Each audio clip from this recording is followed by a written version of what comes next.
Lundi 17 novembre 2008, 10h30, école des métiers du Gers. Je fais cours quand tout à coup, sans prévenir, font irruption dans ma classe, 4 gendarmes décidés, accompagnés d'un maître chien affublé de son animal. Personne ne dit bonjour, personne ne se présente. Sans préambule, le chien est lancé à travers la classe.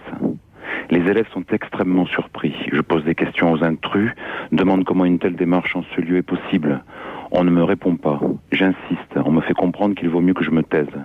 Les jeunes sont choqués. L'ambiance est lourde, menaçante. J'ouvre une fenêtre qu'un gendarme, sans rien dire, referme immédiatement, péremptoirement.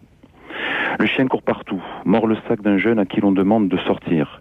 Le chien bave sur les jambes d'un autre terrorisé, sur des casquettes, sur des vêtements. La bête semble détecter un produit suspect dans une poche, et là encore on demande à l'élève de sortir. Je veux intervenir une nouvelle fois, on m'impose le silence. Les sacs sont vidés dans le couloir, on fait ouvrir les portefeuilles.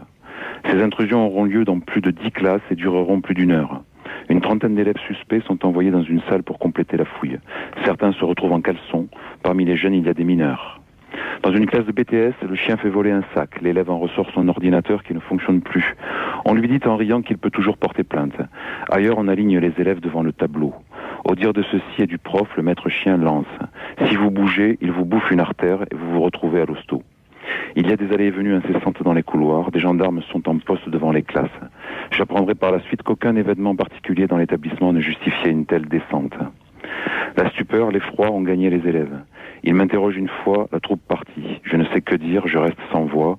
Aucune explication de la direction, pour le moins très complaisante. Je comprends comment des gens ont pu jadis se laisser rafler et conduire à l'abattoir sans réagir. L'effet surprise scie les jambes.